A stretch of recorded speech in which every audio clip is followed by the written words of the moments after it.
Blog Talk Radio. Generally, the Constitution is a charter of negative liberties, says what the states can't do to you, says what the federal government can't do to you, but it doesn't say what the federal government or the state government must do on your behalf. On a rough road riding high. You didn't build that. Through the mountains climbing, twisting, turning further from my home. Shut up, you're my with Obama. Shut up, you're my with Obama. Young, like a new moon rising, fierce. I've got a pen. Through the rain and lightning, wandering out into this great unknown. Yes, we can. Yes, we can. And I don't want no one to cry, but tell them if I don't survive, I was born free. I've got a pen. I was born free. And I've got a phone. Born free. Born free. It's free like a river raging strong. Is the wind I'm facing, chasing dreams and racing Father Time. Mr. Gorbachev, tear down this wall. Like the grandest canyon, wild, like an untamed stallion.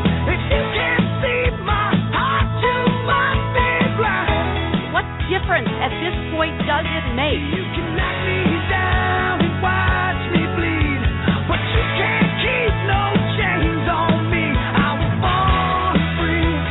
I've got a pen. I was born free.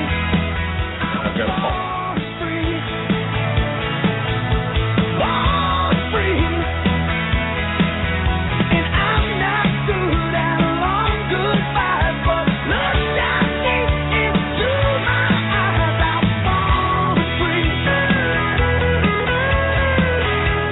But they're anti-government, anti-science, and anti-Obama. They have a trifecta.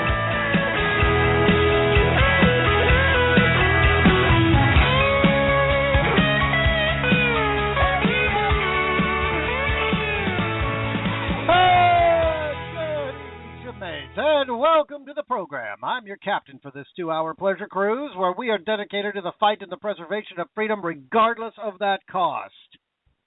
We do not care what it costs, because there is no real cost when it comes to freedom. It ain't cheap. I'll give you that. It is not cheap. But we can afford it. It is tyranny that we cannot afford. All right, you want to be a part of the program tonight? Don't be shy. 646-716-7978. Now, we've got a lot to get through here tonight. And you know I never shut up. But we've got a very delicate subject to talk about. It's difficult to talk about, not because I don't have the knowledge or an opinion on it. Complexity of it. It's very complex. There's a lot to get through. So we've got to get our jib lifted up, and we've got to get our freedom ship underway. There we are. We're officially underway and headed out to sea. Poster mate, shift colors. All right, now, before we get to the scuttlebutt of the day, I've got my announcements here. Again, Polk County Courthouse, Bartow, Florida, 1 p.m. on December 8th. If you're anywhere near Bartow, Florida, on December 8th at 1 p.m., you need to help this lady out. She said some things today. This woman is extremely depressed. She's tired. She's fed up. She's in a state. I mean, the woman is,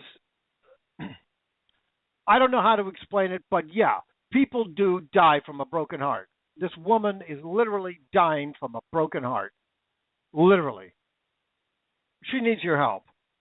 So if you're anywhere near Bartow, Florida, on December 8th, which is coming up here pretty soon, make sure you show up at the courthouse, Polk County Courthouse. It's the tallest, biggest building in Bartow, Florida. You can't miss the son of a bitch. She needs your help. Austin Blakely, that's her son, 17 years old. He's been raped repeatedly for over 5 years. He's been beaten. physically, emotionally, psychologically, and sexually abused for 5 years. Mama wants him home. She deserves to have him home. He's autistic. And these creeps, they love to go after autistic children. Why? Because they get more money. And that's what all this is about. Melissa Willis also. She needs your help. Go on Facebook, Missing Pieces. Type it in. You'll find a GoFundMe page. She needs just $5. She's a single mom with four autistic children. 4 of them. Okay, one autistic child is a handful, but 4 of them? Well, she loves her kids. She doesn't care that her children are autistic. They are her children. She wants them back. They were taken away because of a school teacher. Got into an argument with her, probably because the school teacher wasn't doing her friggin' job, and Mama told her about it. So she calls the DCF, and now the kids are taken away. Also, Michelle Ryder, the mother of Isaiah Ryder, who is back in the hospital again, more than likely because of what the DCF did not do. They did not give him any medical treatment. And the medical treatment that they did give him had nothing to do with what was ailing him. And yet they blame Mama for medical neglect, and they're still suing her. She's still going to court for this. Why? Well, because they don't want to have to admit that they made a mistake. So they're suing her deliberately to make it look like, oh, yeah, this was legitimate why we took away her son. It wasn't legitimate. None of them are legitimate. She needs $5 too. Here's my plan. You take $10 out of your wallet. This is what you do. You take that $10 bill, because you got nothing better to do with it anyway. You give 5 of it to Melissa Willis, and you give 5 of it to Michelle Ryder. Well, how do you do that? Well, you go on Team Isaiah in Facebook, and you'll find a way to give Michelle Ryder $5. You go on Missing Pieces in Facebook, and you'll find a way to give Melissa Willis $5.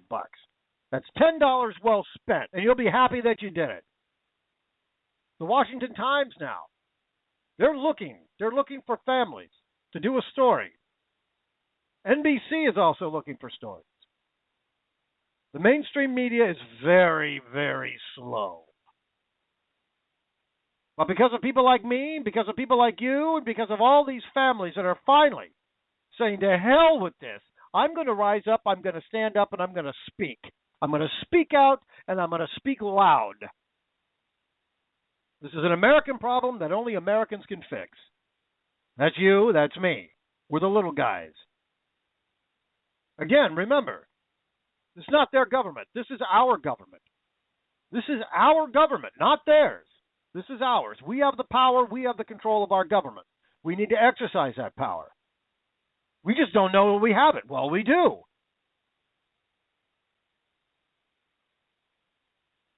National News Editor, Victor Morton. That's his name. The National News Editor, Victor Morton. His phone number, 202-636-3211. That's 202-636-3211. You tell this guy, hey, CPS took my kids, and they won't give them back. I'm a good parent. I do everything for my children. There was no reason for them to take away my children. You let them know about it. Also, I came up with the idea last night during the show, and I made a few phone calls here today. Made a couple of contacts, and I'm making some headway. It's going to be a very slow process. I'm just a little guy. But I'm tenacious, so I never give up. So I'm going to get together with some people. We're going to try to get a rally on the steps of the Capitol building. Look, there's only one way. There's only one way to get the government to recognize you, and that is, well, to show up at their friggin' doorstep. We don't need to be like they're being in Ferguson, burning down the town. We're just going to show up. We're going to cheer. We're going to speak. And we're going to let Congress know, look, the government can no longer steal our kids. They cannot steal them for money, nor can they steal them to use them as lab rats. They can't do that anymore. So I'm going to work on that. Hopefully I can get enough people. What I'm trying to do is I want to get 1 million people. I know it's very difficult. But even if we got 100,000 or even 10,000, 5,000, maybe that might do something. I don't know. But I'm going to do the best that I can. I'm trying to do this at, the first part of February, maybe last part of January. It's going to take a while to coordinate it because I'm a little guy. And I don't have as many contacts as some of these other people do. Mainstream media, they got all kinds of contacts. Well, I don't. So it takes me a little while longer, but it doesn't matter. As long as you get the job done, how long, it doesn't matter. And that's what I'm committed to do, is to do the job. All right, let's get into the scuttlebutt of the day here. Oh, Ferguson. My God. Well, it's still burning, and it's going to continue to burn for a very long time. There's going to be other cities. There was over 90 cities last night, 90 cities in the United States. Not all of them were burning like Ferguson, but they were still out on the street. They were still protesting. Look, I understand there's police brutality. There's a lot of it, and it's growing, and it's getting bigger. That's fine. We can combat that, but what we can't combat is something that actually did not happen. This is not the right case. There are plenty of cases out there. Plenty of cases of police brutality. I mean, when you have a SWAT team, a friggin' SWAT team shows up at your house to repossess your vehicle because the VIN number doesn't match the EPA's records, okay, that is something to protest. That is something to stand up and fight against. You don't need to burn the town down. You don't need to loot. You don't need to start any fires. You don't need to burn cop cars. You don't need to shoot anybody. You don't need to hit anybody. But you can protest, and that's what we need to protest on. The real police brutality. The real government brutality. That's where we need to be. But what's going on in Ferguson with this kid? I mean, now we're finding out stories, and wait till I get to it. I mean, the mama is no angel here. Yeah, they come out and they tell you, oh, yeah, we want a peaceful demonstration. Yeah, wink, wink, nod, nod. These people aren't peaceful. And they never will be peaceful. This is just an excuse to go into stores and steal things. And most of these people don't even live in Ferguson. It's an excuse to destroy a town. For what? For why? I mean, what do you get out of it? Look at all these businesses. And most of these businesses are black people, by the way. They own the businesses. In this town, it's predominantly black. Well, now these people, they don't have a job. Some of these people, they can't go to work tomorrow. Why? Well, because their store is burned. It's burned to the ground. And the very store where this thug came in and stole those cigars, well, they looted his store, too. I guess it was his fault. Well, Michael Brown's stepfather last night repeatedly was urging protesters. And he said this over and over and over again. Burn this bitch down, meaning the town. Well, Lewis Head, that's his name, Lewis. He's an ex-con who's married to Michael Brown's mother. Her name is Leslie McSpadden. Well, she was with Mama outside the Ferguson Police Department headquarters last night when the prosecutor disclosed the grand jury's decision. Well, after he was consoling the weeping mother, Mr. Head was standing atop a platform in the middle of this mob, and he began screaming, "Burn this bitch down! Burn this bitch down!" He said it over and over and over again. And at one point, he got on a microphone. And God only knows, the whole friggin' town probably heard it. And they started burning the town down. Now, if you incite a riot, isn't that against the law? I thought.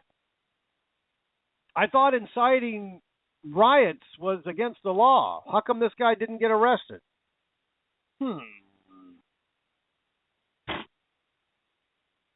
Well, in the days preceding the grand jury announcement, this Miss McSpadden, Mama, and Michael Brown Sr., that's the father, they issued statements calling for peaceful protests. Oh, we want peace. Blah, blah, blah, blah, blah, blah, blah, blah, blah. They want peace, but they're yelling, burn this bitch down. Now, how is that peaceful? At least 10 businesses were burnt to the ground. Cop cars were burnt. And they arrested 61 individuals. That's it? Should have been a lot more. Well, along with Mama, the stepdad, they're at a center of an ongoing Ferguson Police Department investigation. That's right. Evidently, there was an incident last month where 3 vendors that were selling commemorative Michael Brown merchandise were assaulted. And one of the victims was Michael Brown Sr.'s mother-in-law. I mean, they got the whole friggin' family. They're attacking everybody. Well, she identified Mama and her new husband as the attackers. Evidently, they ransacked her stands that were selling this merchandise. Evidently, there's bad blood within this family, obviously.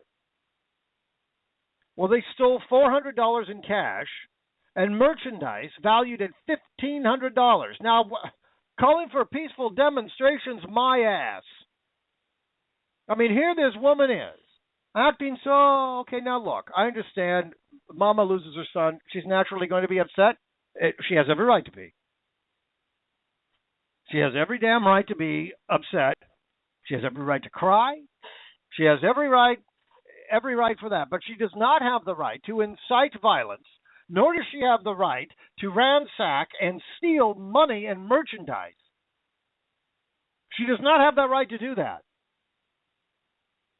I do not believe for 1 second that these people are really, truly calling for peaceful demonstrations. And nor do I believe that this friggin' president or the attorney general is actually calling for peaceful demonstrations. They want a riot. They want that. This is what liberalism is all about. This is liberalism right here. Ferguson, Missouri, that's liberalism right there. That's what you get. That's the end result of liberalism. That is the end result. There's only going to be more of it. Now, when it comes to racism now, okay, first of all, there's always going to be some sort of racism anywhere you go in every country. Why we have that in the human gene, I don't know. Again, I didn't invent the human being. But what really is racism? And who are the real racists in this country? Just think about that. Who are the real racists in this country? I really can't help but wonder what all these cries for racism really are all about. I mean, every time you turn on the TV, racism, racism, racism, racism, racism. That's all you ever hear. It's kind of funny that when you get a Democrat president, that's all that there is racism. Then you get a Republican president, and there's really no talk of real racism other than, well, the Republican is automatically racist. We know that. All Republicans, are racist. They're born that way. But when a Democrat gets into office, I mean, the racism, it just amps up because they think, well, we got a Democrat president who'll be on our side. Well, this president is. And Bill Clinton was a little bit too. He was, I don't know. Bill Clinton was a nothing. He was nothing. He didn't do anything. That's probably why he never got in real trouble. But Monica Lewinsky, I mean that was pathetic. I mean, there were so many other things that this president, Bill Clinton, was actually doing that if we're going to impeach a president, I mean, you don't impeach him over a stained dress I mean, should he have been doing that in the Oval Office? Obviously no. A CEO of a company was to be getting blowjobs in his corporate office during working hours? Yeah, he'd lose his job. But if you're a Democrat president, you get reelected. You commit treason as a Democrat president, you get reelected. And this president has committed treason. I don't know how many times he committed treason with Benghazi alone. Can't help but wonder that all these crimes of racism, what are these cries really all about? Are they really for change, or are they for dollars? Think about that for a second. Are they for real change, or are they for dollars? Well, we do know the likes of Reverend Al Sharpton and Jesse Jackson, well, they benefit quite nicely from racism. The old man, they've made themselves, they're millionaires from racism. They're making money off of this. Al Sharpton, he's in debt. He owes taxes. Of course, he'll never have to pay it because he's black, and he's a civil rights leader. So you can't go after him. Oh, that's racist. You make a black man civil rights leader pay his taxes, and he's a Democrat? That's definitely racism.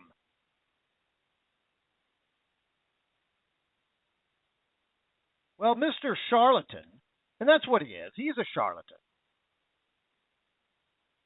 Al Sharpton, you're a joke. You're a laughingstock. Why people take you seriously, how people take you seriously, I don't know. I can't figure that one out. I mean, just listen to the man speak. There's nothing there. There's nothing there to take seriously. Nothing.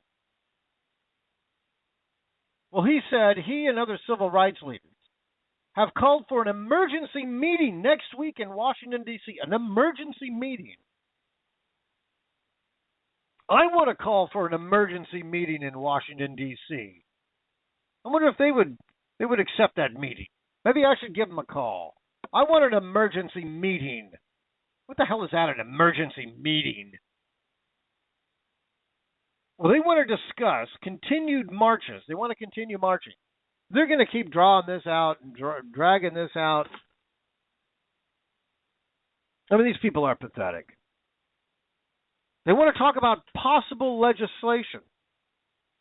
Possible legislation? I mean, what possible legislation? Here's a piece of legislation, Mr. Charlatan. Don't steal cigars and then reach inside a cop car and try to steal his gun and then charge after him like a frickin' raging bull. Put that in your little legislation there, Mr. Al Sharpton. I mean, what does he want? What is possible legislation? I mean, what legislation? What? For what? What could you possibly legislate? The kid was a thug. I'm sorry, but he was a thug. He was a thug. Look, he screwed up. He got too angry and tried to steal a cop's gun and then charge after him. That's a thug. That's a thug. That is a thug. I feel sorry for the mama. Yeah, she lost her son, but mama doesn't seem to be all that much better. I mean, she's out assaulting and stealing and wink, wink, nod, nod. We want peaceful demonstrations, but burn this bitch down. They also want financial sanctions. Now, just listen to this. They want to discuss continued marches, possible legislation, and financial sanctions. Now, what the hell? What financial sanctions against who? And who's going to get the finances? You, Mr. Charlatan? So you can pay your taxes? And why are liberals always tax cheats? They love to raise taxes, but they never pay their own. See, that's why they have to keep raising taxes. Because of all the liberals that don't pay tax.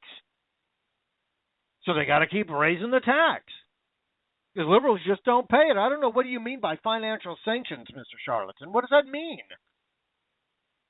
Financial sanctions against what? The cops? I mean, how? The cops are paid by the people.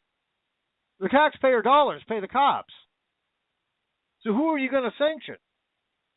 And who's going to get the money? I mean, that doesn't even make any sense.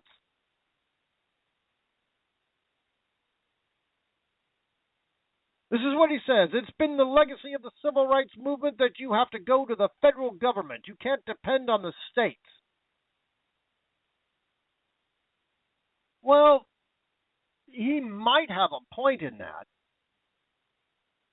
But as far as the civil rights movement goes, it's been almost 50 years since the 60s.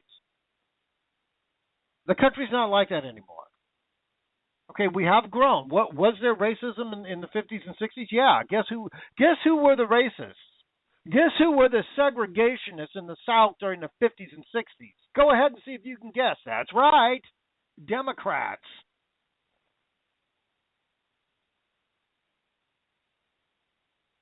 The 60s are over. There's always going to be pockets of racism wherever you go, anywhere on planet Earth. I don't care where you go.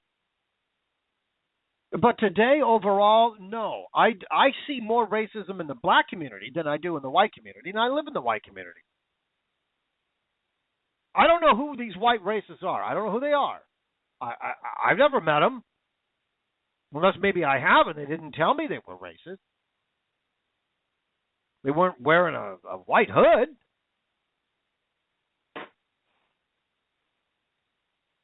So who are the real racists here?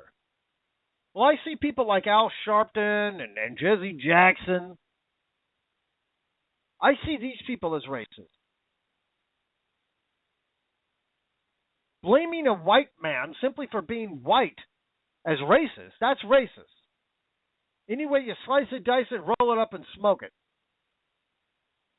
Especially since you have 45% of all black violent crime is against whites.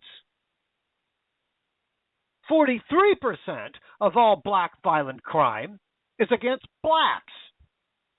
The white on black violent crime is almost non-existent.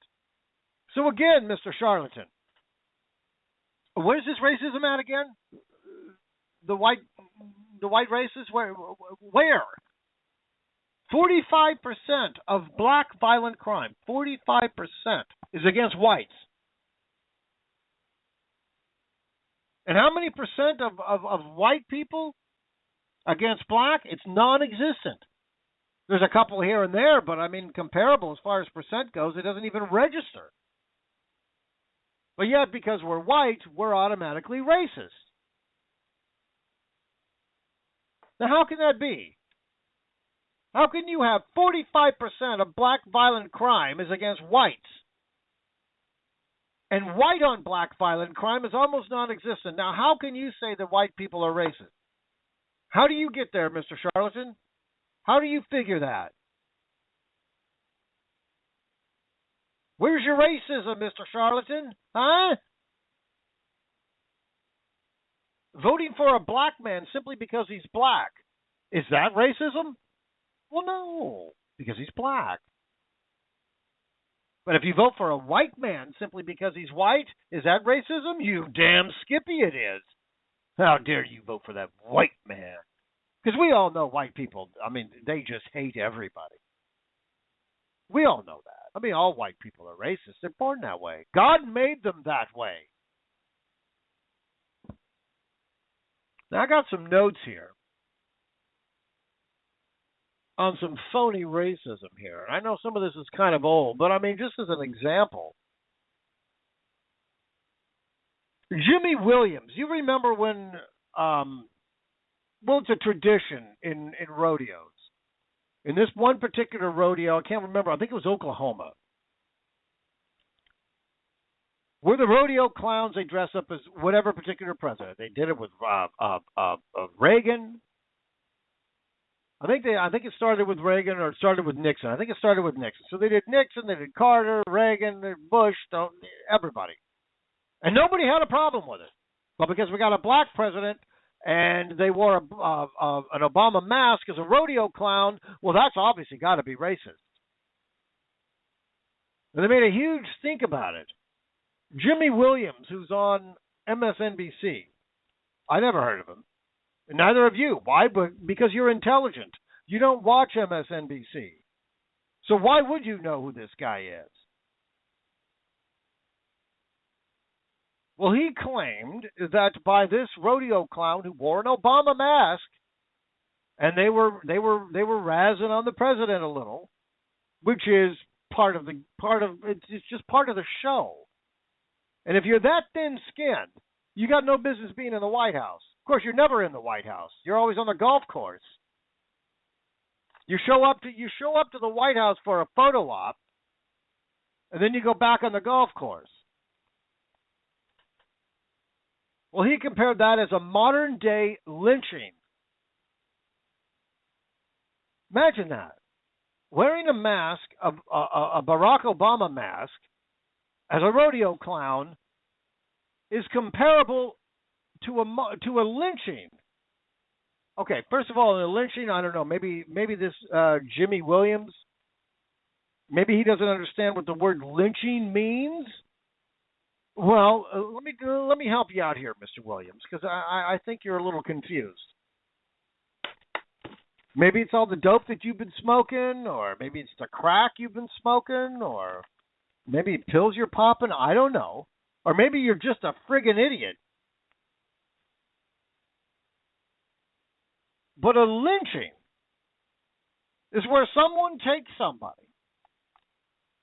wraps a rope around their neck and then hangs them from a tree, and they choke to death and die. That, Mr. Williams, is a lynching. Wearing a mask and teasing the president a little bit is not lynching. Now, these phony calls for racism, that is racism right there. But we can't say that. Well, that's racism. If you call a black man a racist, that's racism. Like if it snows, it's global warming. If it rains, it's global warming. The sun shines, it's global warming. If we have more ice on the poles, that's global warming. A white man says good morning to a black man. That's a modern-day lynching.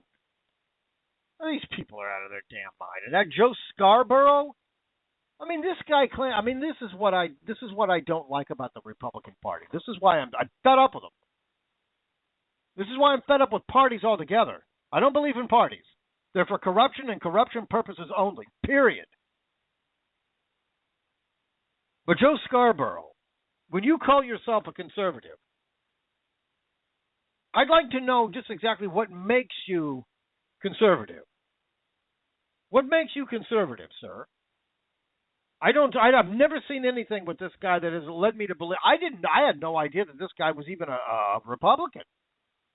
I remember when he first got his show, I think it was on MSNBC, it was a million years ago.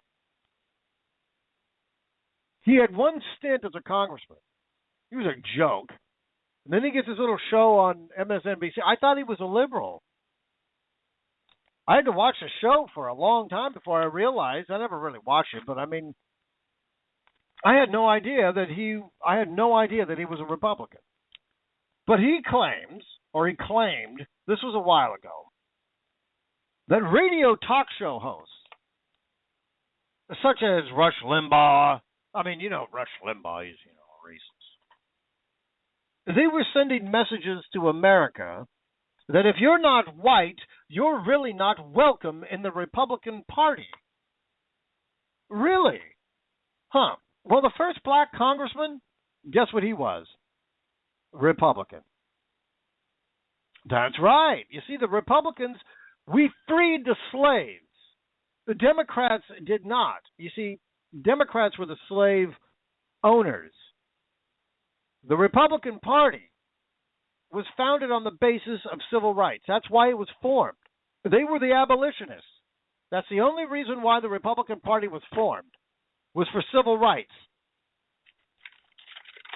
And in the 50s and 60s, guess who were, the blacks were more of them. There was what? I think it was like a ridiculous amount that were Democrat, 1 or 2%. It was even less than that, I think. They were all Republican, including Martin Luther King Jr. That's right. The Reverend Dr. Martin Luther, I have a dream, King Jr. was a registered Republican. And you were supposed to be one of his top lieutenants there, Mr. Jesse Jackson. I've had about enough of this. Well, the president spoke last night, which I watched a little bit of it, and it was pathetic. I mean, just listening to this guy speak anymore. And I was going to play a little bit of it, but I can't stomach to listen to this man speak anymore. I can't stand the sound of his voice. It's irritating. And for this guy, for people to call this man a great orator, corpseman?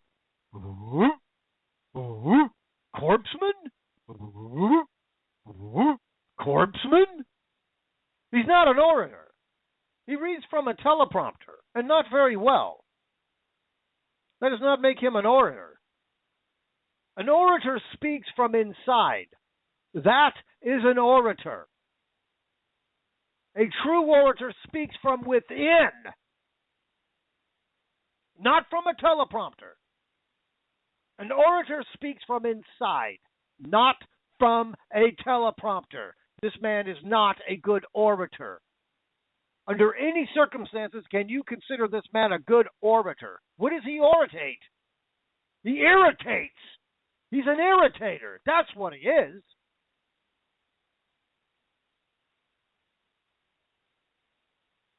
Well, he spoke last night as Ferguson was burning, made a complete and total ass out of himself, as he always does. You should have stayed on the golf course last night, Mr. President. You shouldn't have got in front of the camera. You didn't help the situation at all. And they weren't listening to you. You're telling them, oh, we want peace. Wink, nod, wink, wink, nod, nod. We want peace. Yet we're going to burn this bitch down. Well, here's some of the stuff that, and now this is taken from conservativetribune.com. First of all, last night, the president never even mentioned Mr. Wilson's name. Never even mentioned it. Which I think it's kind of obvious of why he didn't mention the name. It's little things like that. It's little things like that that these liberals do. And they do it deliberately. They know what they're doing. And he has the audacity to bring up rule of law. Rule of law. Rule of law, Mr. President. You're going to bring up, you are going to bring up rule of law? What rule of law? Where does it say that? And I got the Constitution in my hands right here. This is one of the last remaining copies of the Constitution. The government can't have this. They're never going to get this. No matter if they kill me, my cold, dead fingers will never release this document from my hands. You cannot have this Constitution, Mr. Government. This is mine. You need to get your own.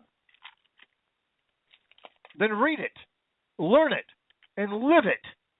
Nowhere in this document, and I read it again last night, and I read it again this morning, nowhere in here does it say that the president has the right to pull out his magic pen and just create law.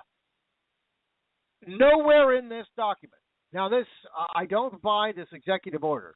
First of all, that's not what the executive order is for. There is no such thing. There is no word executive order in the Constitution. There is nothing in here that says executive order. There are no executive orders in the Constitution. That's number one. They do not exist. However, I do understand that the president needs he needs to have a little bit of power. And I understand why. And I think most people don't have a problem with it. But the president does not have the right to create his own laws, regardless of what Congress is doing. If Congress is dragging their feet, well, it's your job as a president. It's your job as the president. You have to be a salesman here. You've got to go to Congress and you've got to sell your ideas. You've got to sell your agenda, not only to Congress, but to the American people. And you have failed to do so, sir. You have failed. This man has failed miserably on everything that this guy has done. Everything. There isn't one success other than destroying this country, dividing this country. He's good at that. But he has no successes. Nothing that he has passed, has written, has done, has said, nothing has been a success. Was the stimulus package a success? Well, it was for his friends and his campaign donors and the unions. But how about the American people that needed a job? Was it successful for them? No, because there were no jobs. How about Obamacare? We're finding out more and more stuff on Obamacare now. Is that a success? I would say it's not. At this point, it's not. Now, in the future, doubtful. The whole premise of Obamacare doesn't work. It can't work. It's a pipe dream. How about Fast and Furious? Yeah, that was a big success, wasn't it? The IRS, Benghazi. What has this man done that has been a success? Absolutely nothing. Bringing up rule of law. I mean, this guy's got a lot of nerve to bring up rule of law. Constitutional lawyer. The only reason why you passed the bar, Mr. President, one, is because you were registered as a foreign exchange student, and two, you were black. That's the only reason why you passed the bar. I would love to see this man's exam. I guarantee you failed it. And if you ever listen to this man talk about the Constitution, you know that he failed the bar. He has no concept of this document. Liberals hate the Constitution because the government doesn't have the freedom. Only the people have the freedom. Well, yeah, that's the point. That's the whole point of the Constitution, so the people can have the freedom, not the government.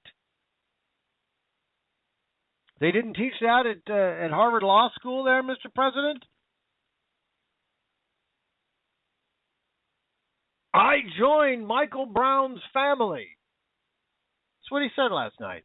You joined them for what? Looting? Burning the bitch down? Is that what you joined them for? He's out there lecturing the law enforcement. I mean, this guy has a lot of nerve lecturing anybody. I mean, this is just, I mean,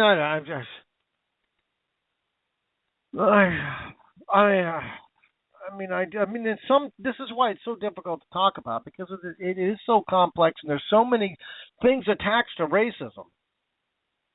And it doesn't matter who you talk to, you're never going to come to a consensus. Liberals are just good. They're already set in their minds, regardless of facts, regardless of evidence, regardless of truth. If you're white, you're racist. That's the way it is. And if you're black, well, you're not. You're a victim. You're automatically born a victim. Well, here is something. Now, this is from a 15-year-old kid. A 15-year-old kid. And I swear, I mean, I have no actual proof because I'm not in black people's homes and listening to how they speak to their children. But I think the evidence is rather overwhelming. That they do teach their kids that white people hate you and you have to hate them. Well, it's just not true. I'm sorry, but America is no longer like that. And it wasn't the entire country in the first place. It wasn't that way in the entire country. But I swear that they do this. They have to. I mean, when you're listening to children and teenage black kids and the way they're talking, I mean, that they're not old enough to really have experienced anything like that. So they have to be taught this. They have to be told this. We're not burning churches. We're not lynching. The KKK does not march around the towns and start burning crosses in people's yards. I don't see any real racism in the white community. And if it is, I don't know who these people are. So I mean, I just simply don't know who they are. I've never met them. So I don't know where they are. I don't know where all the white racism is.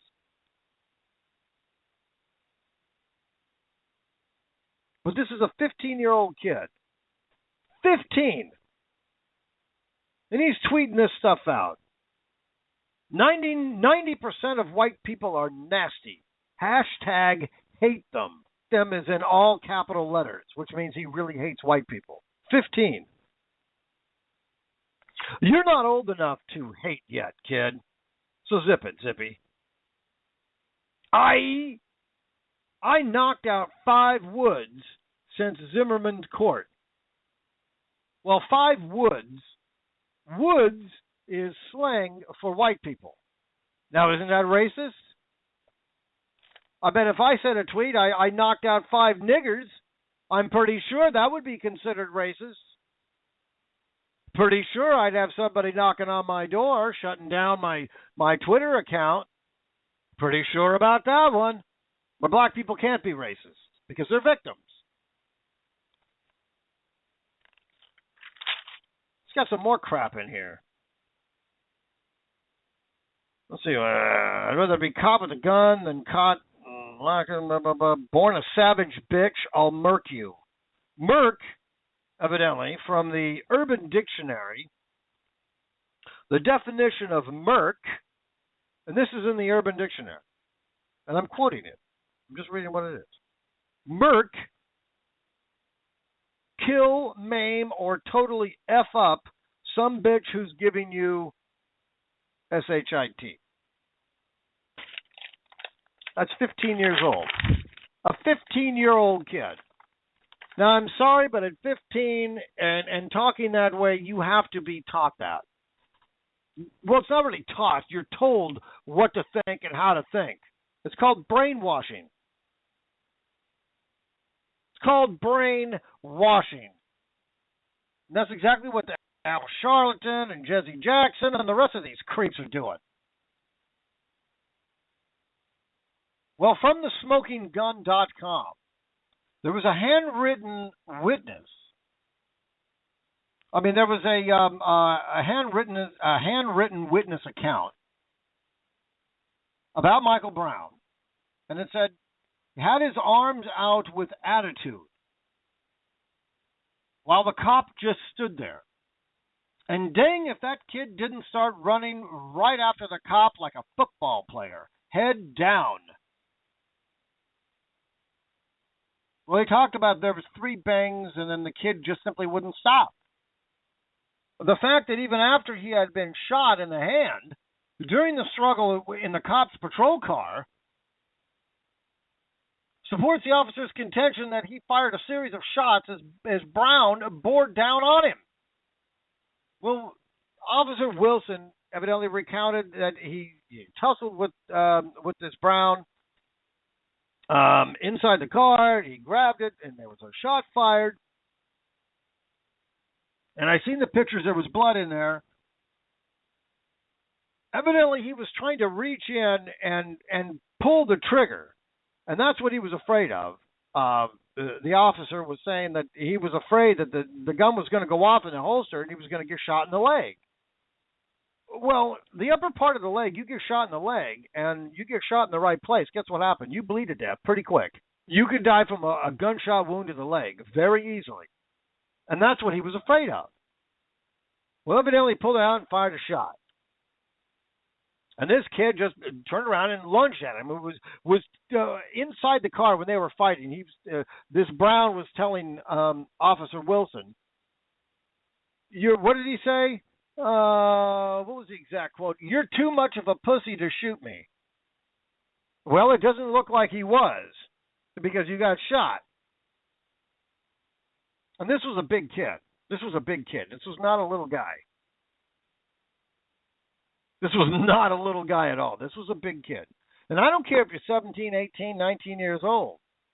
Some kids at 17, 18, and 19, they're big. They're big kids. And if they're as violent and angry as this kid is, and where this anger came from, I don't know. It had to have been taught. That amount of anger had to have been taught to him. And judging by, his parents, it sounds like we know exactly where it was coming from. He got it from his parents. He got it from the environment that he was living in. Now I know we got a caller on the line here. I want you to hold on here. I'll be with you in just a couple of minutes. I just want to finish this. But Mr. Wilson told the grand jury that he felt his brown finger trying to get in there and pull the trigger. He says he distinctly remembers envisioning a bullet going into his leg.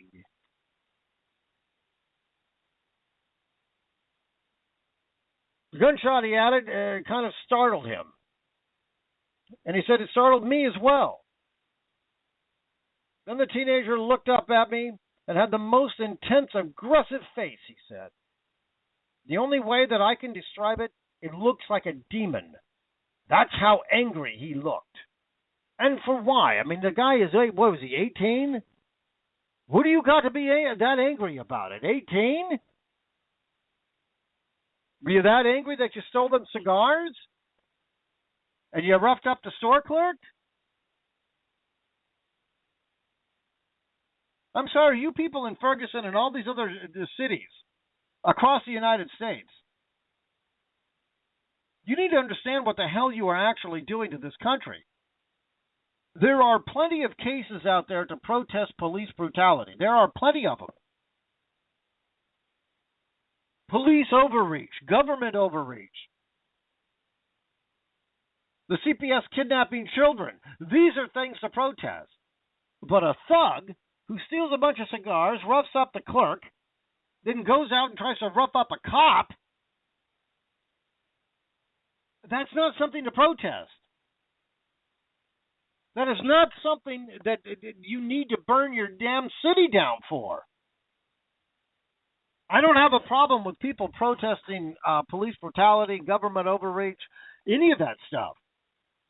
I don't have a problem with protesting as long as it's legitimate. But none of any of these racist calls and racist accusations, none of them, from Al Sharpton and Jesse Jackson, none of them are legitimate. Why aren't they out there with the legitimate ones? Where are they with the legitimate ones? Where are they? And why wouldn't they go out there? I guess it's a lot easier to make up a story than it is to tell the truth.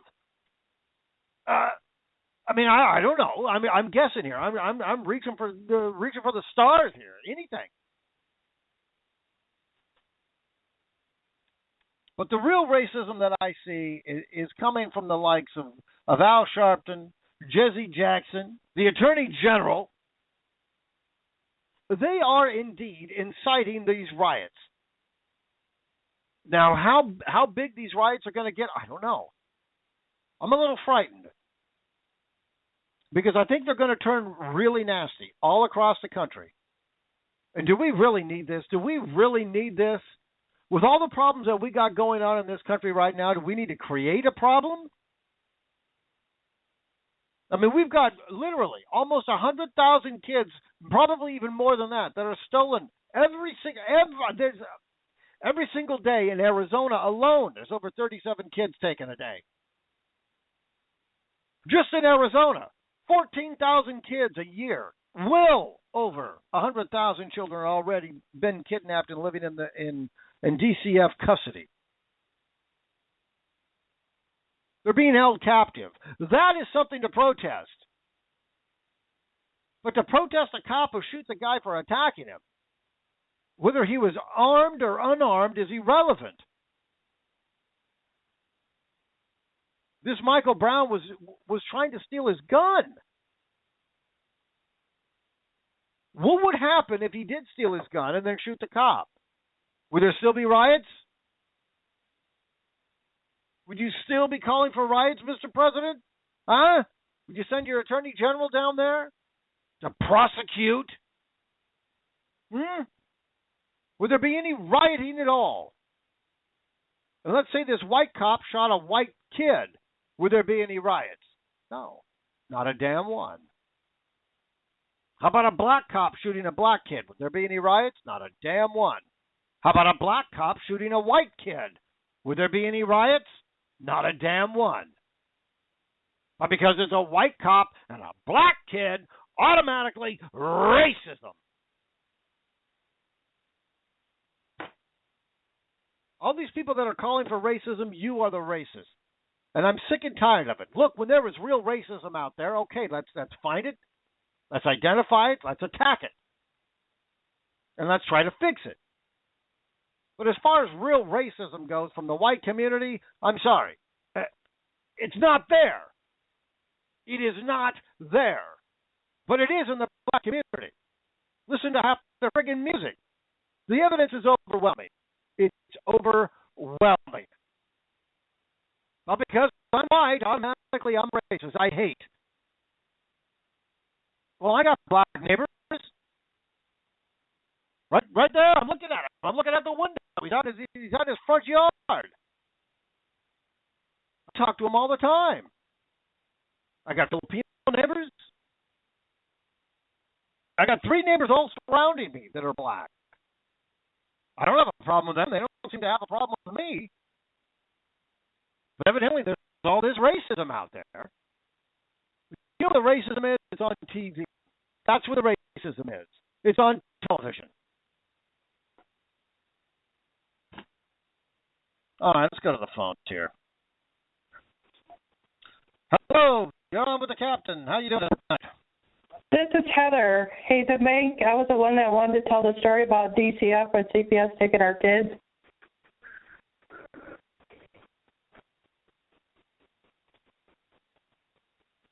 I hear you. Hello?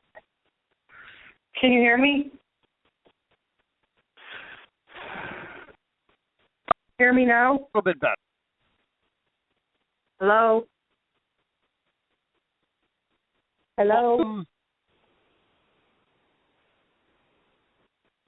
Hello?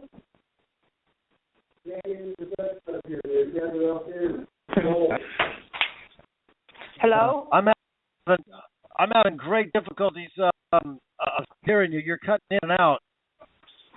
We got Can you hear me now? A little bit better. Okay, my name is Heather Hazenbeck, and I was the one on Facebook that wanted to talk to you about why CPS took our kids. Right, Heather. Yes. Let's hear your story, because what I do know of it, and unfortunately, all these stories are far too familiar, and they all have to be told. We all have to hear these stories, and we got to tell them over and over and over again until finally people wake up and they actually hear them. So let's start at the beginning. And this is the reason why I do this, is because there's a lot of parents out there that have no idea that they are soon to be a victim. They don't know that they're about to be a victim. So if they can identify exactly how the DCF or the CPS, whatever you want to call it, how they came to your door, how they even came in contact with you, maybe they can pick up on something, and maybe they can learn to protect themselves. So let's start at the beginning. Why was the CPS even in contact with you from the very beginning? How did that even happen? How did you get into that? Well, because I sent my son to school with a black eye. My daughter hit him in the eye with a coffee cup and caused him to get a black eye, and the school called him on us. Oh, so he got in a fight with little boy got in a fight with the sister, and the sister gave him a black eye. Well, I remember giving my brother a black eye when I was in high school, and he had to go to school. Nobody called my mom. Nobody, we didn't get the CPS on us. So now look, children are going to fight. Brothers and sisters are going to fight. It doesn't matter. They love each other and they will protect each other, but they're going to fight each other. It's just the way it is. So, but you try to tell it the CPS. Right. It was the school teacher that. What did they do? They called CPS, and then what happened?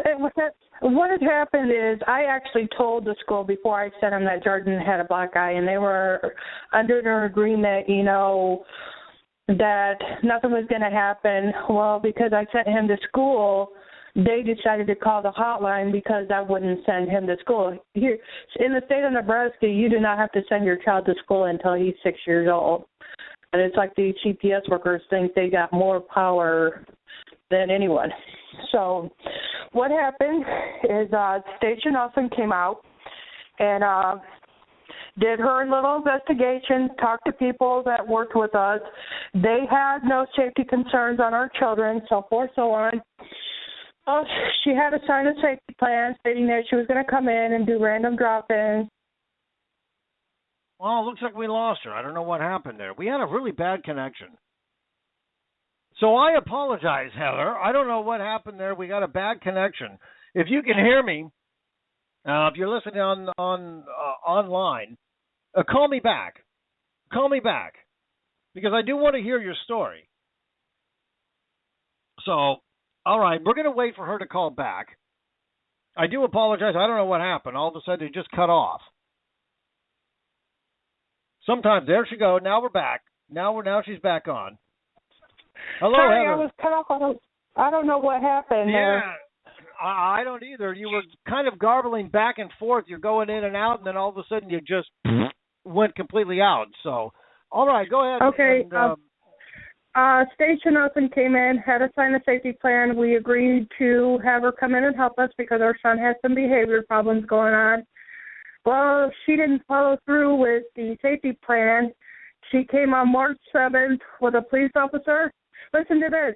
No affidavit, no court order, no nothing. They came in and took our children without even telling us why they took them. She wanted to say, well, because what we've talked about. I don't want to talk about it. So, I mean, it was like every time I tried to make a phone call, every time I tried to report her, I got thrown in jail for it. Because you dared to talk about it. Yeah, isn't that amazing? That here we have all these great and wonderful rights and liberties and freedoms, and one of them happens to be freedom of speech, but you can't exercise it. Why? Well, because you might expose the government. Right, but you want to know something? You know why the judge adjudicated us? Because we moved. He has made a law that in the United States a person cannot move. But yet he hasn't proven, he has not shown us anything that there's no law stating that a person can't move. Unbelievable. So now our children are being abused in the foster care home that they're in. Our visits have been suspended, and now our stuff is in the courts of appeal. So you're still cutting in and out, and I'm picking up words, and I'm doing the best I can. Now you said your visitations you said they were cut off, or they're just very limited? They were No, they're suspended because the counselor went in and testified that this was traumatizing to the children to come in and see us. Oh, being traumatized. So being physically and emotionally abused in a foster care home. That's okay. Yep. Yeah. Well, according to the guardian of my life, my daughter's taking a teddy bear and spreading the legs open and saying, "Daddy, play." Unbelievable. Now, do you have a hearing coming up anytime soon? I mean, do you have an opportunity to get your children back? Well, it's all up to the courts of appeal. Right now our stuff is in the appellate court waiting to see if this judge here is going to overturn the judge's decision in Saunders County to see, because, like I said, the reason why he adjudicated us is because we moved so much. So if this judge goes and says, well, I don't agree with this judge, then our kids come home. But then if he doesn't, then we have to go back in front of this judge, and they're saying that we're not fit parents, we're mentally handicapped. The judge even called us a low-functional family. Now, are you together with a husband, or are you single? Yes. No, we're still together. We've been together 8 years. Okay. A lot of times they love to pick on the single mama. They love the single mama because, a lot of times single mothers, single parents, they don't have a lot of money. And if you don't have a lot of money, right, you can't really fight back. And that's what they prey on. They love those people who can't fight back. That's a bully. Yeah. Well, the attorneys that we have, they have not given us one positive outlook. They told us that they don't think we're going to win our courts of appeal. Right. Now, is your attorney, is that a court-appointed attorney? Yep, because we don't have the money to afford a regular one. Well, these court-appointed attorneys, and you're right, it's very expensive to afford an attorney. And even if you can afford an attorney, it's very difficult to find an attorney that can actually do their damn job. And these court-appointed attorneys are not working for the families. They're working for the DCF. They're all connected together. They're all working together. That's what makes it sick. That's what this corruption is. And the corruption starts, it is everybody's involved. Here you've got doctors, psychiatrists, lawyers, judges, cops, social workers, school teachers, nurses.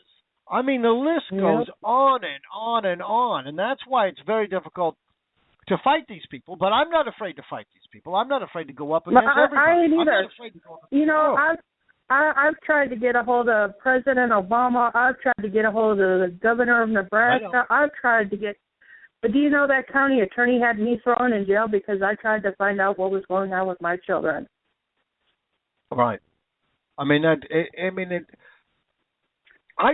still don't know how these people can get themselves to that level where, knowing full well that they're taking a child from a loving, caring home and putting them into a very uncaring and dangerous environment, and they know damn good and well what they're doing. They know what they're doing. They got some kids now, they've stolen so many kids that they got no room for them, and they're sleeping. These kids are now living in the CPS office. Imagine that. You got to live in an office. Well, that's like what they're I said, living. I wish, right. Just wish somebody would hear what we have to say, because our kids were fun when they were in our home. They were being taken to their doctors, and all of a sudden now the state thinks that they're better parents than we are. Right. Now, how many children do you have? You have just the two? I just do. I have the 3 and a 5-year-old. Okay. Now, are they in the same foster home, or are they in different homes? No, they're in the same foster care home. Oh, okay. But they've got my son doped up on so much medication, and he don't know if he's coming or not.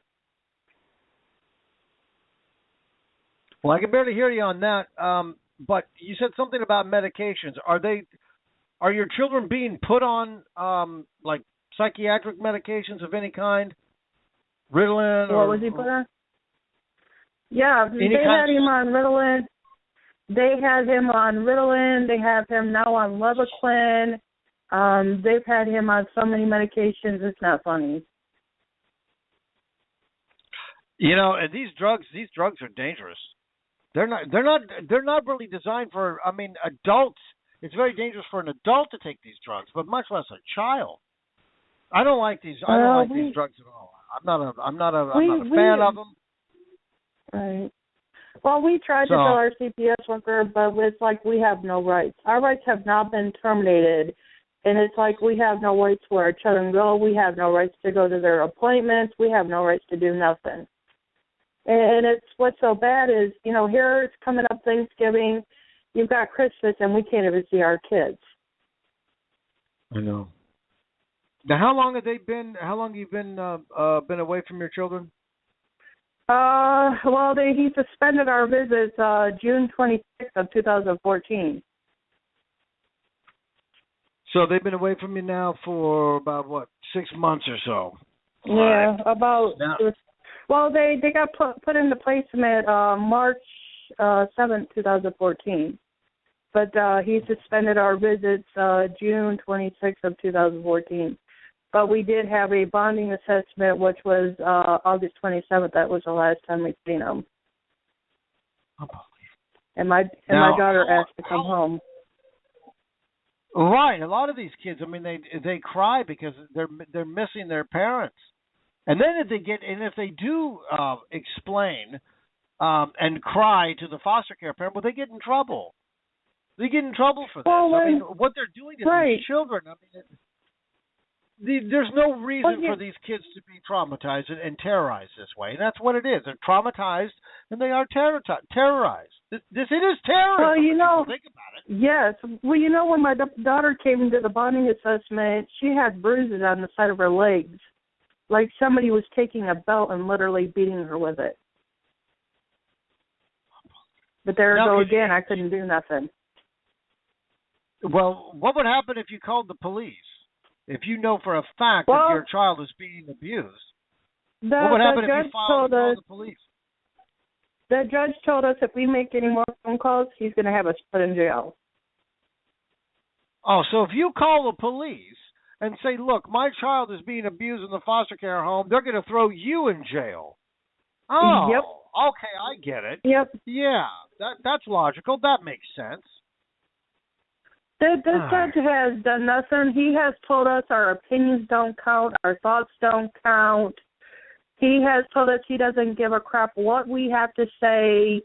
The county attorney has called us retarded. She's even threatened that if I didn't plead guilty to a case, that she was going to file more charges on me.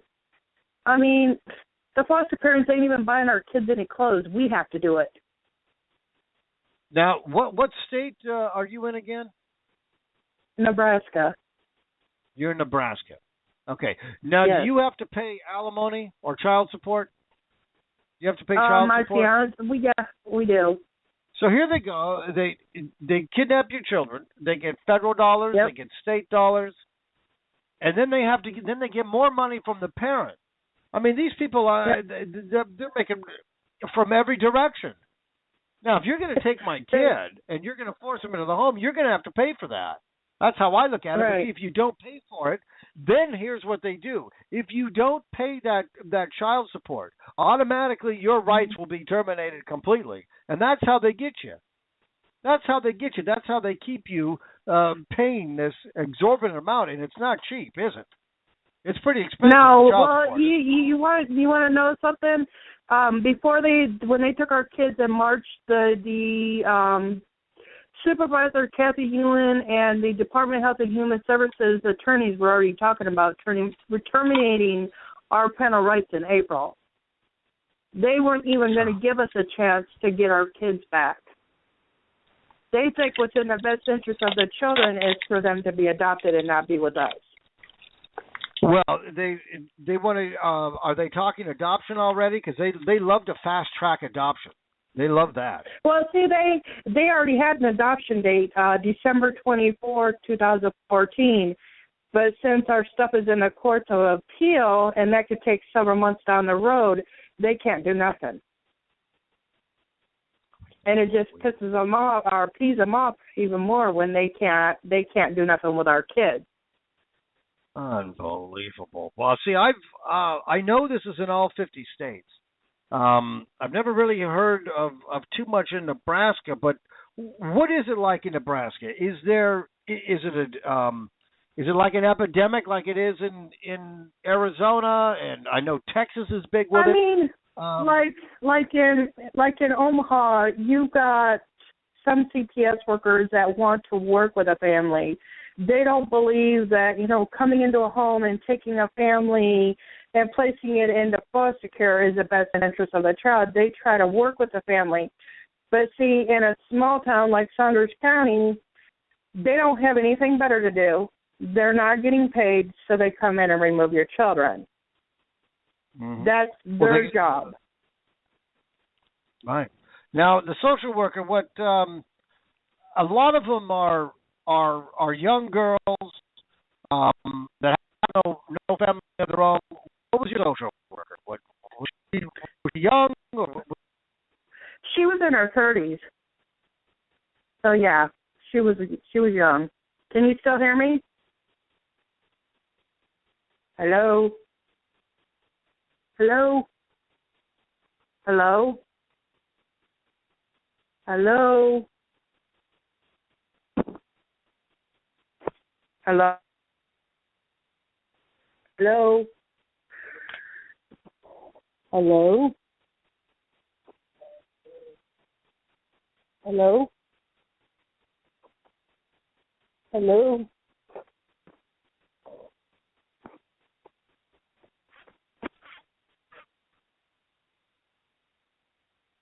I don't know what the hell happened here, but they cut me off and they cut her off. Let's see if we can get her back on here.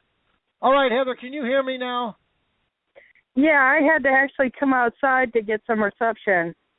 Oh, my God, yeah, I can hear you perfect now. Oh, this is beautiful. Oh, this is great. Before you were cutting in and out, and then the system just cut me off and took me offline, so I had to sign back on. So. Well, yeah, because when you're upstairs in an apartment, you can't get any reception, so I had to come downstairs. Yeah, now I can hear you. Now, before I was hearing a word here, a word there, and right.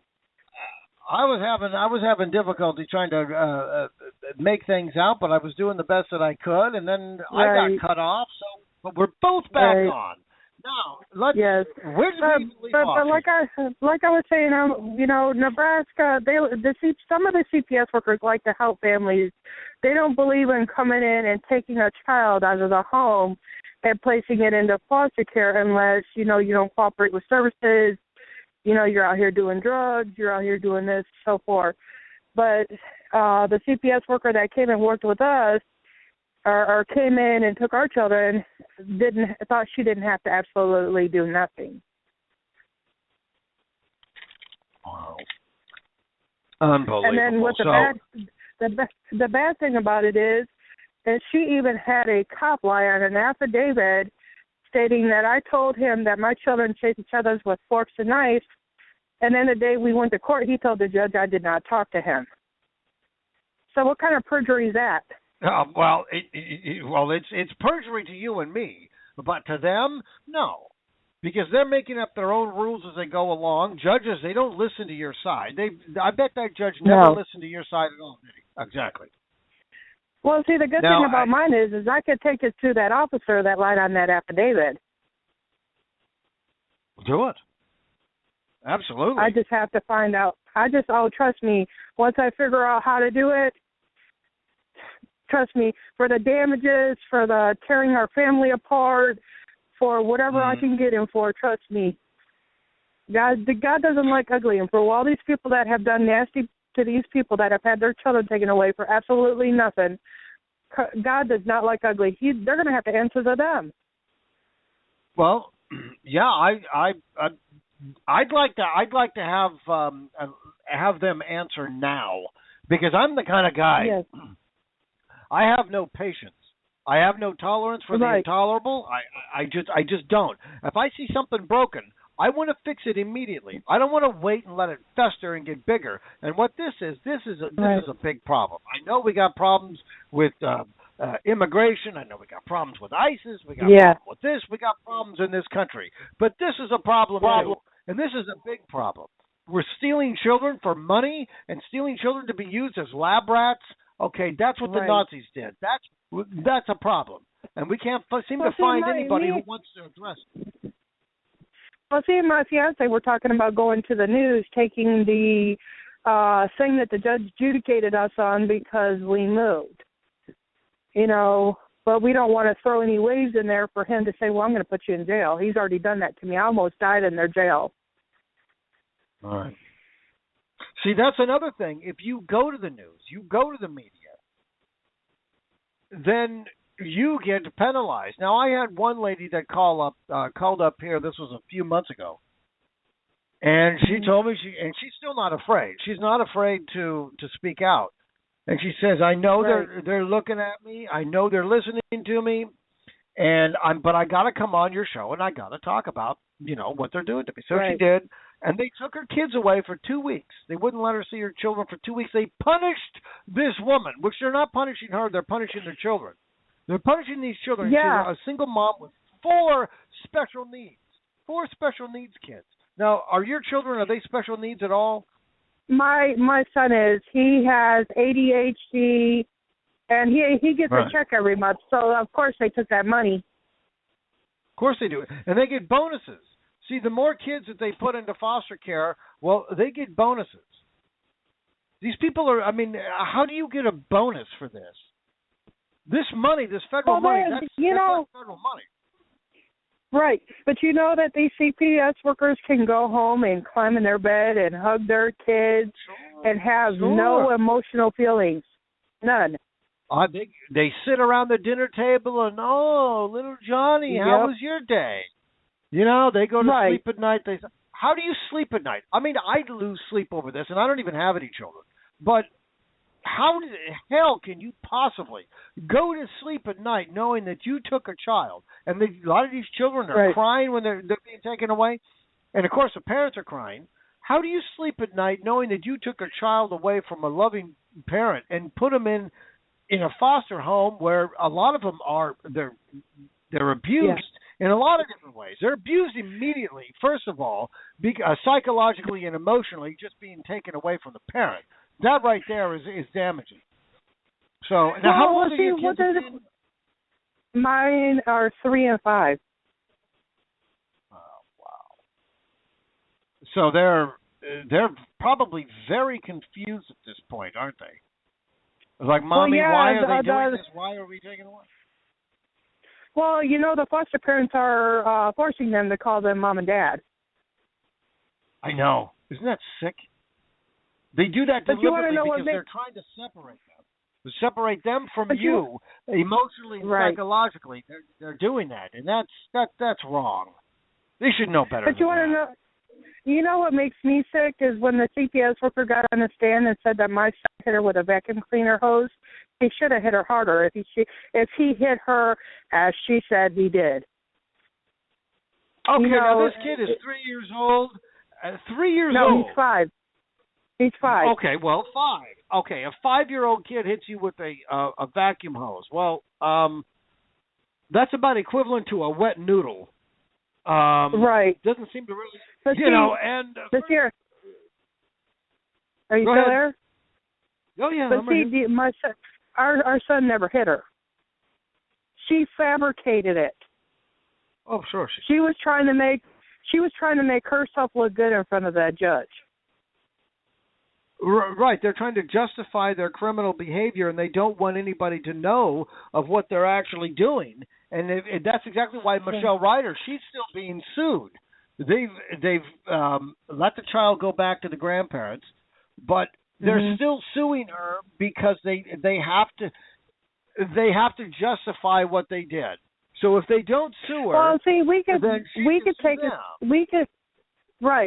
take and sue the CPS worker that came in and took our children because she violated our civil rights. She came in, when a CPS worker comes to your house, they are to have every documentation in their hand when they come to remove your children.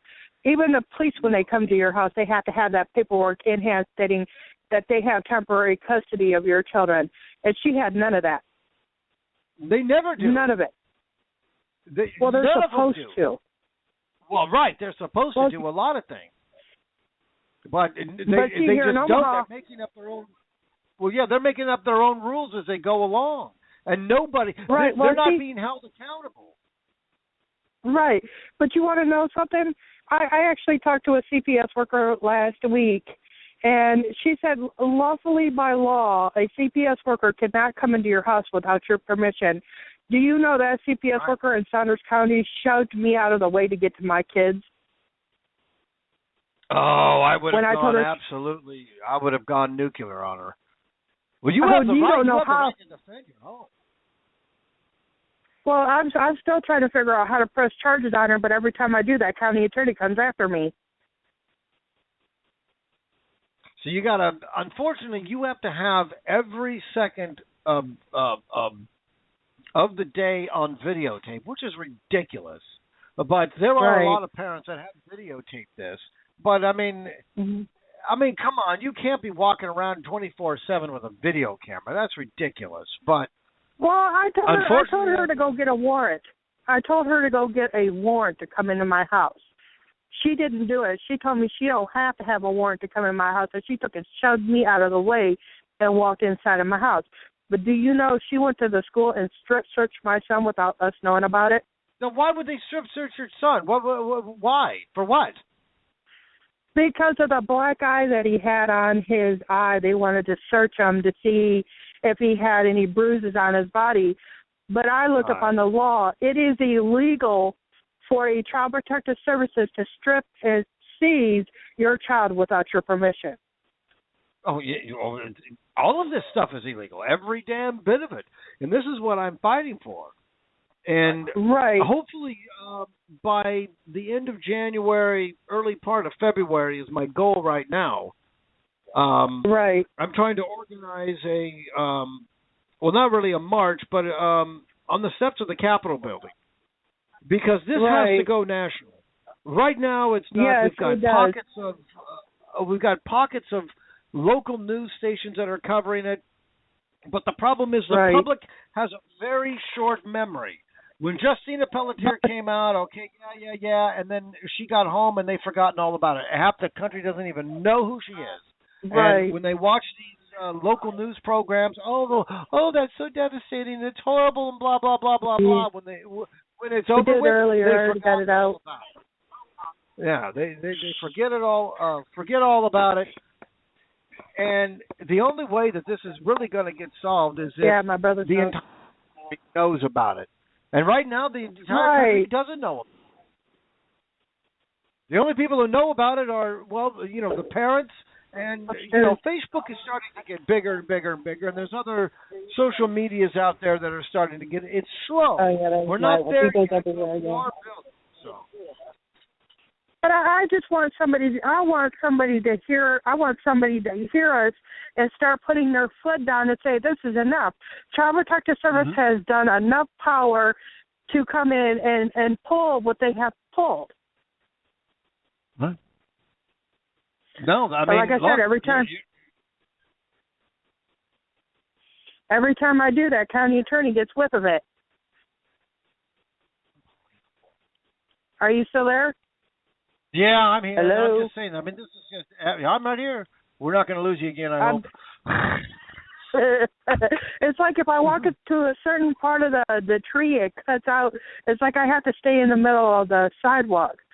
But, our attorneys had documentation that we took our children to the doctors. We didn't miss any appointments.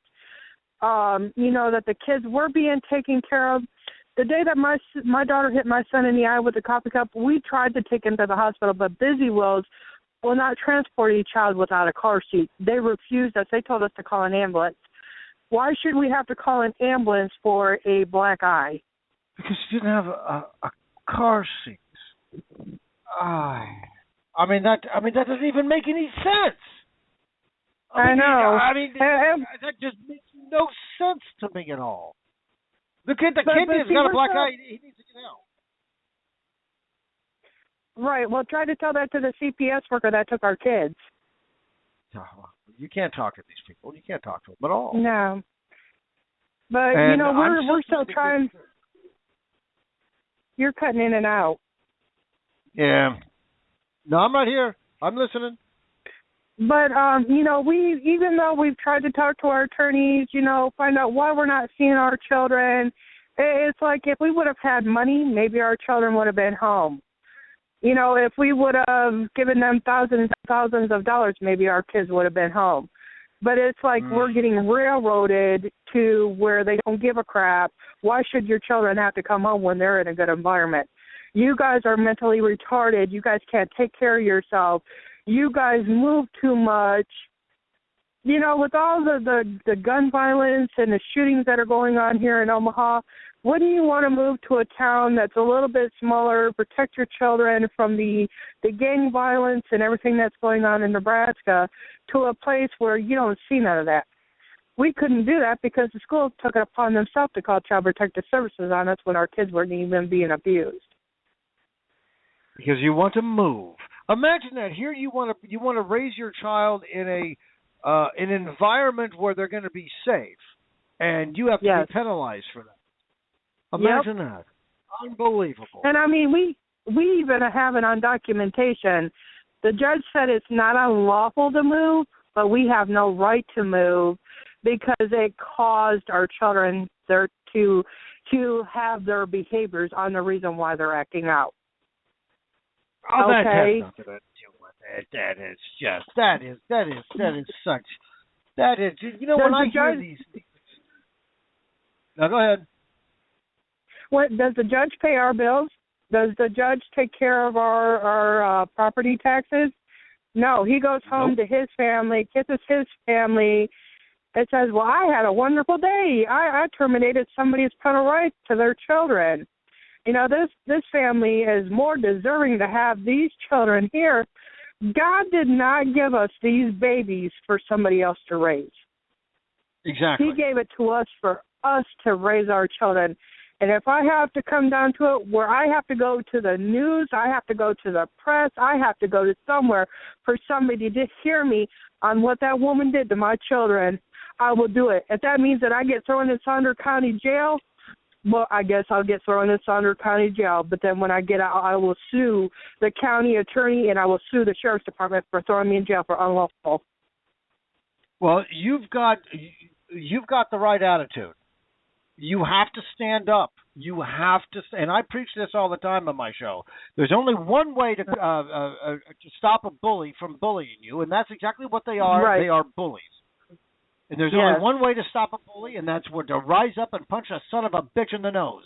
And that's what you have to do, and good for you. And a lot of these parents are rising up and standing up, too, and they're not afraid. And that's what it's going to take for the last, 15 years or so.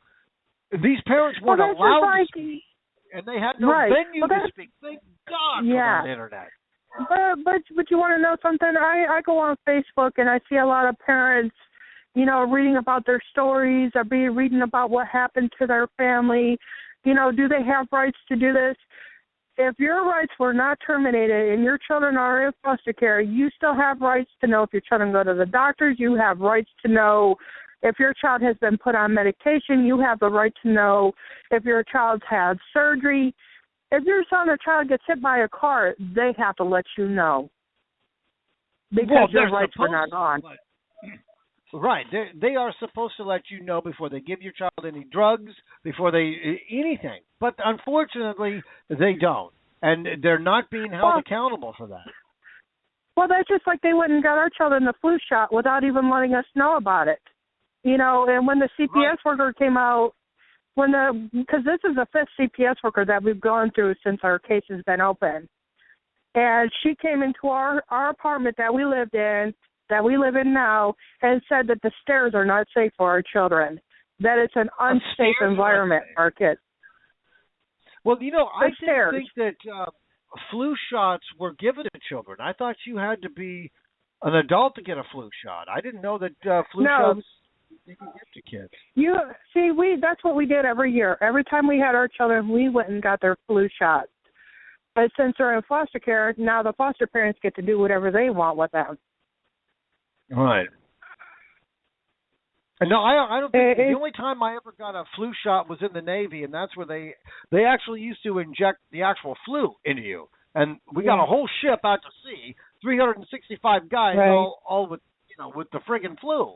But I know they don't do that anymore. But I mean, I've never gotten a flu shot other than just. Well, see, our kids since they're in foster care. My son goes to school during the day, and my daughter goes to daycare because the foster parents don't think it's reasonable to keep my children in her home while her fat ass sits on the couch and eats up my son's check. That's just how I plain up put it. How many kids are in this foster home? How many children are in this foster home? She has 2 foster kids and a 13-year-old child that's her own. And then my 2. So, well, a lot of times what you have is I've got another lady that I work with all the time. She's got she's got the 4 kids. They're in a foster home where there's over 12 kids in that foster home. Now, how the hell, can you possibly give these children, and they're all relatively the same age, how can you possibly give these children the attention? And children need attention. They need a lot of attention.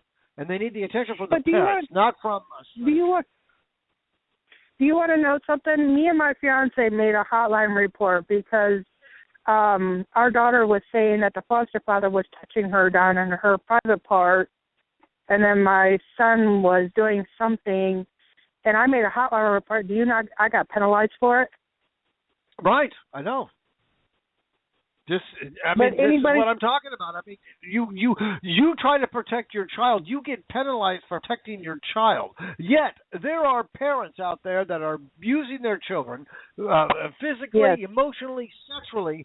And here's what happens: these social workers, what they do, they call it a drive-by, and they don't like to go after the real abusive parents because they're afraid, evidently, the parent might abuse them. I don't know, but the children aren't adoptable. And that's why they don't go after them. They call it drive-by. So they drive by the house, and then they say that they went and investigated and everything was fine. And then 2 weeks later, what happens? Well, the child is found dead because they were beaten by the parent. But if you're a loving parent... Right. But do you want to know something? I'm not racist. I have a brother that's black. I've known him since 2001. Do you know the most children that are in foster care today are white and Mexican babies? Yes, I know. What they're doing to now, regardless of what you think of illegal immigration or not, is irrelevant. They're still human beings. A lot of these kids that are coming over there, that's what they're doing. They're taking these children that are coming over there. They're taking away from their parents, and they're putting them into foster homes. They're taking these kids away. I don't care that they're an illegal alien. That's irrelevant. Right. That's not their fault. I don't care about that. They're a human being. Right. And just because you're an illegal alien does not mean that you have to be treated like that. You do not need to be treated like a prisoner. Now, the adults, look, you got to go back home. You got to be responsible. Blah blah blah blah blah. But to treat these children like this, I mean, that's wrong. Right. You don't do that. Right. Have you seen on Facebook that 3-year-old little boy where their mother and their father, because the boy wouldn't eat, they took and hung their 3-year-old son, Scotty, up by his feet and beat him like a piñata, and then went out and bought pizza and ate in front of him while he died? I heard about that. I didn't see it, but I've seen. I can't tell you how many videos I've seen of those nanny cams where the foster mother, just beating the living hell out of this little girl, and then she puked. The little girl vomited, and she was picked up and thrown down on the ground, and she picked up this big plastic thing and just started beating this kid. I couldn't watch it. I had to turn it off. I said, I can't watch anymore. But you see, the state doesn't go in and take those children away. They let the parents kill them until they get involved. Right. I don't like get it. Us, it's parents like us that don't do nothing to our children and love them and take care of them and have a good environment. They come in and ruin the family and take them and place them with somebody else that beats them 20 times more. And, look, we had a foster home. It was a group home, and it was across the street when I was a kid. I seen the good side of it because the whole neighborhood, we all knew the kids. At first, they were all high school kids, and Mom used to pay them to mow the lawn. She felt sorry for them, wanted to give them a job, and it was a good. And it was a good home, and they all went to school. There was no, real problem. So I've seen the good side of foster care. Is there a good side? Yeah. Right now, it's very little of it. Most of it, the overwhelming vast majority, not good. It's not good. See, I was put in 39 foster care homes by the time I was 12. The last foster care home I went to, their adopted son sexually molested me from the age of 7 until I was 13. Well, see, I was just going to ask you if you were in a foster home, and here's another reason why: is because once you're in the system, you're in there for life, and they've got your name on there. They knew damn good and well who you were. And so when they seen in your Right. record that you were in foster care, immediately, boom, we've got to take away your kids.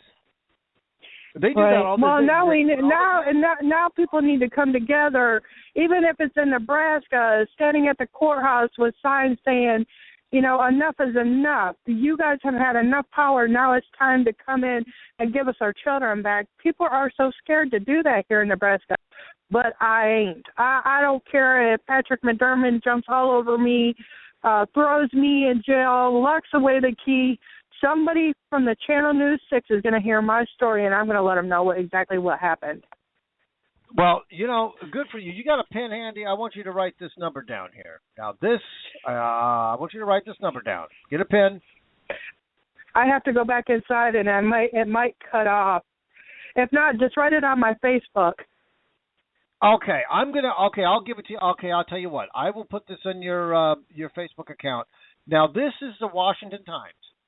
They are looking for. Okay, I'm going to copy this now, and I'll get in your Facebook account here. They're looking for stories. This is the national news editor. His name is Victor Morton. He's got a phone number. Okay.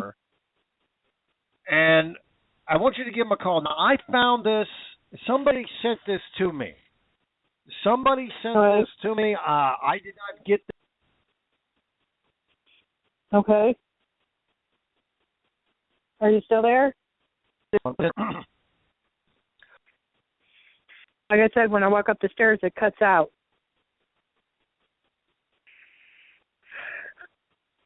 Hello? Hello?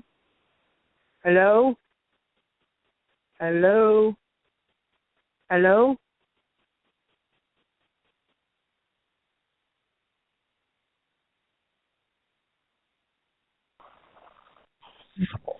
I don't know what the hell's going on here tonight with this Blog Talk Radio cutting me off, but damn it, the hell, knock it off. I mean, Skype cuts you out, the direct link cuts you out. I mean, enough is enough. I don't want to start bitching about Blog Talk Radio here tonight, but damn it, the hell. I'm sick and tired of it. I'd like to do a whole show once without being cut off. Unbelievable. Now we lost her again. Hopefully she can call back. But I'm going to get in contact with her. Now look, I don't care what state you're in. It doesn't matter really what country you're in. You are a human being. You have the right to protect your children. Every animal on planet Earth has a right to protect their children. Try taking a little cub away from a mama bear. See if she doesn't protect her young. It's natural. That's what human beings do. That's what all animals do. But if you do protect your children, well, then you've got to be penalized. You've got to be punished. You've got to be thrown in jail. You've got to be fined. God almighty, this stuff irritates me. And then Blog Talk Radio cuts me out and just sets me off even higher. I know I'm a hothead. I admit it. But I don't get upset at the stupid stuff. I get upset at real stuff. And kidnapping children is real stuff. And being cut off of your damn radio program every friggin' night is real stuff. So it looks like she's gone for the rest of the night. And I apologize with that. Apologize for you. It was very difficult for you to hear her. But there's nothing we can do about it. It really wasn't her fault. It was just a simply bad connection. But I think we got the idea. I think we got the idea of what's going on. You know what's going on. And these families, I can't even imagine. I can't even imagine, even if I was a kid, if that happened to me, what would I do? What would you do? What would you do? What would you do if your kids were taken away? What would you do if you were taken away from your family? How would you feel? That's how you have to look at it. And that's how I look at it. What if this happened to me? Well, I know DCF is not satisfied with children. They are looking to take the elderly, too. Well, they're a burden on society. Now, how are they a burden on society? They're not. They're old. So, you need the elderly. Why? Well, so you can learn. You can learn a hell of a lot from old people. A lot. Why? Well, because they've been around for a while. They know more than you. They've lived on planet Earth longer than you. They've seen more than you. They've done more than you. You can learn a hell of a lot more from an older person than you can from a younger person. All right, we got her back on here again. Hello, my dear. Hello? I'm sorry. I don't know what's going on. Can you hear me? Hello? It's because there's no connection up here. Well, it cut when you get cut off. It cuts me off too. I don't know how that works, but I got to re-sign back on. So I don't know what the hell's going on here tonight. But hey, we're both tenacious, and we're not going to give up. Maybe it's a CPS. Right. Maybe Well, they're doing this on purpose. They're cutting us off. Right. Well, I'm gonna call that guy tomorrow, and I'm gonna let him hear my story so he can go around the whole nation. You know, and maybe I could throw somebody else's in there. Maybe somebody will listen. Well, right when we got cut off, what I was saying, if they give you any trouble at all, any grief whatsoever, I don't care how big, how small, nothing. You message me, and you let me know, because I'm going to call them up. Because I've had enough, and I'm going to tape record the conversation, and I'll play it on the air. I've had enough. Right. And I can't take this. So if they give you any trouble at all, they don't want to listen to your story for whatever reason. They give you any trouble at all, because I got one report from a girl. She said she had trouble.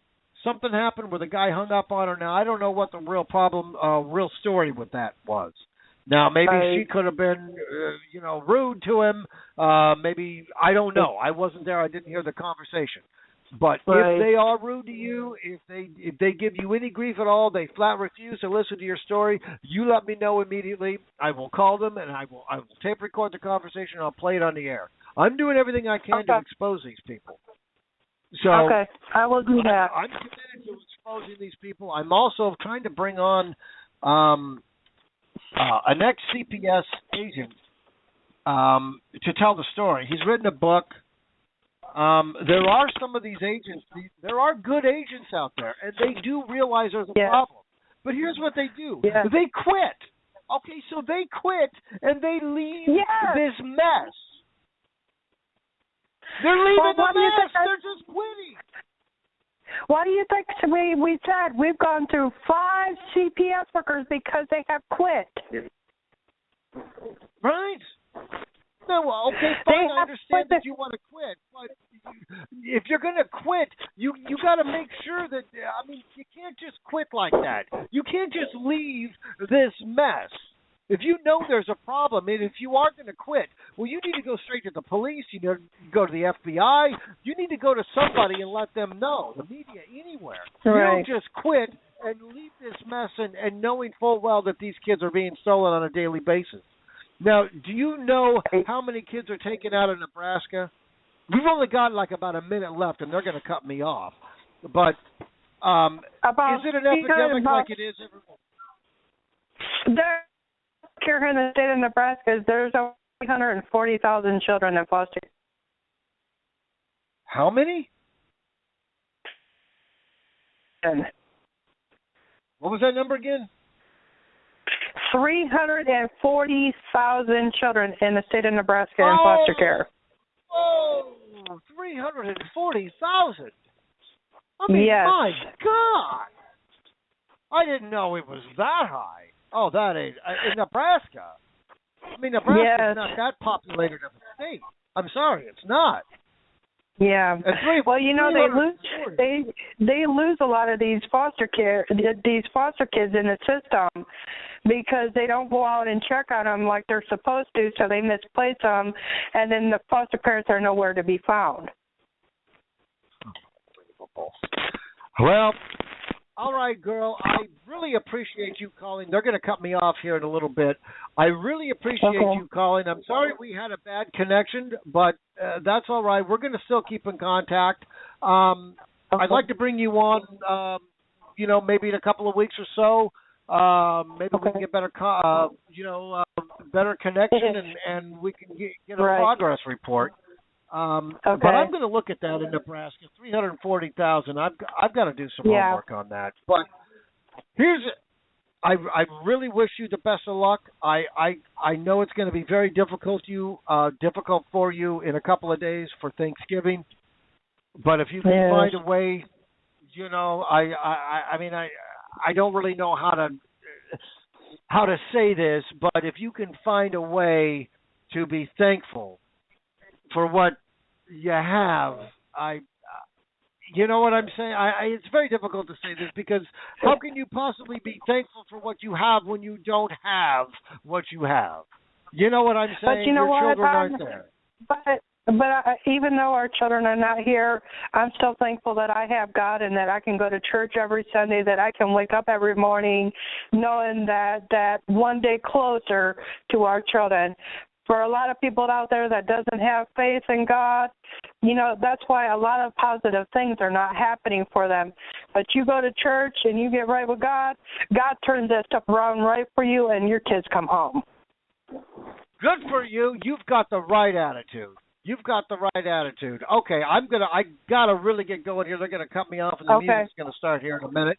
But again, let's talk again. We'll still keep in contact on Facebook, and we'll talk again in a couple of weeks or so. We'll get a progress report. So thanks very much for calling in, and good luck. All right. You're welcome. Bye-bye. All right. Bye. Okay, we've only got a couple of minutes here before they cut me off. And I want to play this song here now. I want to end with this song here. I want you to listen to these words. I found this a couple of days ago. I was looking for something, and I forgot all about this. I remember this as a kid. I remember the cartoon. And it brought back a lot of memories. And for what's going on in Ferguson, what's going on with the CPS, what's going on all over the world here right now, this song is probably the most applicable song on planet Earth right here, right now. It's called 110 Soldier. I want you to listen to these words. It's all about peace on earth. Listen to these words, and we'll see you back here tomorrow night at 8 p.m. Goodbye, everybody.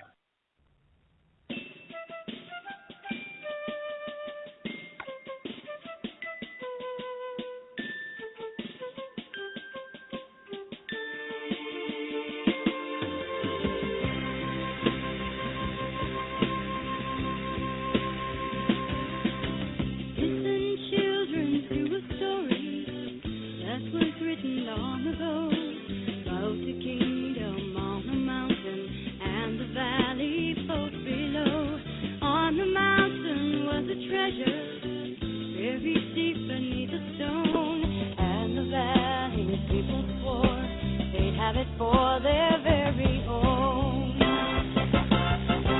Go ahead and hate your neighbor. Go ahead and cheat a friend. Do it in the name of heaven.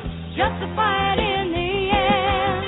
So while the any trumpets blowing, come the judgment day on the bloody morning after. One sin soldier rides.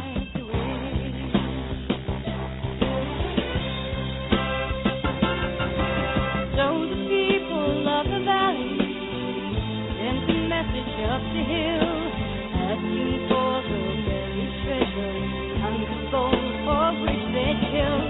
Came an answer from the kingdom with our